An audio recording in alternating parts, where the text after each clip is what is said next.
வணக்கம் மக்களே. கடம்பூர் கைலாசநாதர் இந்த கோவில் வந்து மிக மிக பழமையான கோவில். ஐயா குருக்கள் இருக்காங்க, அவர்கிட்ட இந்த விவரம் கேட்போம். ஐயா, இந்த கோவில் எத்தனை வருஷம் பழமையானது ஐயா? சிவாய நம.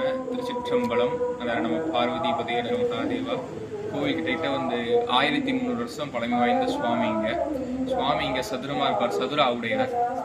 அம்பாள் பேரு பாலாம்பிகை சுமேத கைலாசநாதர். இங்க சுவாமி 2019 வரைக்கும் கோவில் இடிஞ்சு போய் சதலம் அடைஞ்சிருந்த கோவிலை எடுத்து பார்த்து கட்டின கோவில் தான் இப்ப நீங்க பாக்குற கோவில். இங்க சுவாமி சதுரமா இருப்பார். அகத்தியர் பிரதிஷ்டை பண்ண ஸ்தலம். சரிங்க. கிட்ட சுவாமி 1300 வருஷம் பழசு. சரிங்க. சுவாமி 2 அடி தான் இருப்பாரு. நாங்க பீடம் வச்சு சுவாமி ஏத்திருக்கோம். சரிங்க. இங்க மூர்த்தி சின்னதா இருந்தாலும் கீர்த்தி பெறுதுன்னு மாதிரி சுவாமி இங்க சிறுசா இருந்தாலும் ரொம்ப சக்தி வாய்ந்த சுவாமி. வீடு ஃபுல்லா சக்சஸ் ஆகும். ஆமா, இங்க வந்து நீங்க சுவாமி அழைச்சாதான் சுவாமி கிட்டே வர முடியும். அவ்வளவு பழமை வாய்ந்த சுவாமி இவரு. அதனால ரொம்ப ஆண்டு சுவாமி செலம் அடைஞ்சு அதுக்கப்புறம் எடுத்து கட்டின ஆலயம். சரிங்க. இந்த 4 சிலை தான் பழசு. சுவாமி, நந்தி, அம்பாள், லாஸ்ட் தேஷ்டாதேவி. இந்த 4 சிலை தான் இங்க பழசு. தலை வெளிச்சம் கடம்ப மலர். இந்த கடம்ப மலர் வந்து இங்க ரொம்ப விசேஷம். சரிங்க. மரத்துல பாத்தீங்கன்னா தெரியும், இல்லை நான் காமிக்கிறேன் அப்புறமா. பழமே பந்து மாதிரி இருக்கும். முருகருக்கு ரொம்ப ரொம்ப விசேஷம் அந்த பூ. இங்க இருந்து பல முருகர் கோவிலுக்கு போவோம். இங்க இருந்து திருப்பூர், வல்லக்கோட்டை பக்கத்துல இருக்கிற எல்லா முருகர் கோவிலுக்கும் இங்க இருந்து அடியார்கள் எடுத்து போய் கொடுப்பாங்க. அந்த பூ ரொம்ப விசேஷம். அவ்வளவு சீக்கிரம் கிடைக்காது.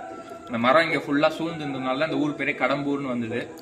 முருகரும் ரொம்ப விசேஷம். புராணமா பாத்தீங்கன்னா கல்வெட்டு, நம்ம கிட்ட கல்வெட்டு ஆதாரம் இருக்கு. கிருஷ்ணதேவராயர் கோவிலுக்கு 2 கிராமமே தானமா கொடுத்திருக்காரு. ஐப்பசி மாசம் திங்கட்கிழமையிலையும் அப்ப நடக்கிற பிரம்ம உற்சவத்துக்காக 2 கிராமமே அதுல வர நிதி ஃபுல்லா கோவிலுக்குன்னு கிருஷ்ணதேவராயர் கொடுத்த கல்வெட்டு அங்க இருக்கு. கோவிலுக்கு அந்த கல்வெட்டு தான் சார்ந்து. 2வது அங்க லாஸ்ட்ல தேஷ்டாதேவியை வச்சுதான் பார்த்தா சுவாமி இங்க பல்லவர்களால பிரதிஷ்டை பண்ண சுவாமி.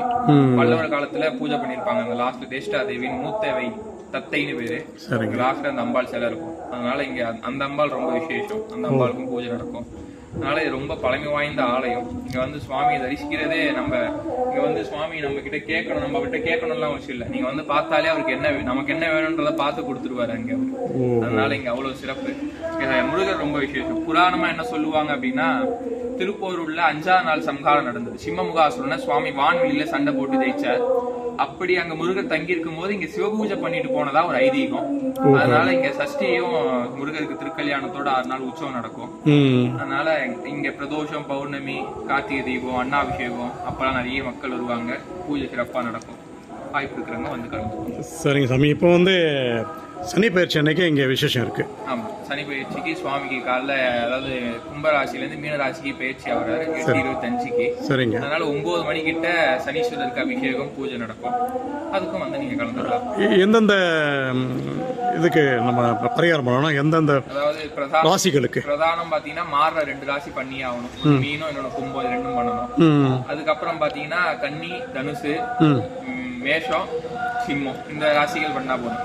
பொதுவா மாறும் பொழுது 12 ராசியுமே வந்து சுவாமியை பார்த்துட்டு, ஈஸ்வரனை பார்த்துட்டு ஒரு வழக்கேத்திட்டு போறது நல்லது. சரிங்க சாமி. பண்ணணும் அப்படின்னா பிரதானம் 5 அங்க சனீஸ்வரருக்கு பூஜை நடக்கும். அதுலயும் கலந்துக்கலாம். சரிங்க சாமி. சுவாமியை வழிபாடு பண்ணாலே நமக்கு சனீஸ்வர தோஷம் போயிடும். அதனால வந்து சுவாமியை பார்க்கறது ரொம்ப விஷயம். சரிங்க சாமி. ரொம்ப ரொம்ப நன்றி சாமி. கடம்பூர் சிவபெருமனுடைய திருவரலாறு சாமி சொன்னாங்க. பக்தர்களே இங்கே வாங்க, சிவனோட அருள் இருந்தால் தான் இங்கே வர முடியும்னு சொல்கிறாரு. நானும் ஒரு 4-5 வாட்டி இந்த பக்கம் போனேன். என்னால் பார்த்துட்டு தான் போக முடியுது. இன்றைக்கி அவர் கூப்பிட்டாரு, வந்துட்டேன். வந்து தரிசனம் பண்ணிட்டேன். என் மனசில் ஒன்று இருக்குது, அது சக்ஸஸ் பண்ணி கொடுப்பான்னு நினைக்கிறேன். அது மாதிரி அத்தனை பேருக்கு சக்ஸஸ். கண்டிப்பாக வாங்க. இது 1300 ஆண்டுகள் பழமையான சிவன் கோவில். நன்றி. சமூக ஆர்வலர் என்ற அடிப்படையில் எனது கருத்து. வாழ்க வளமுடன்.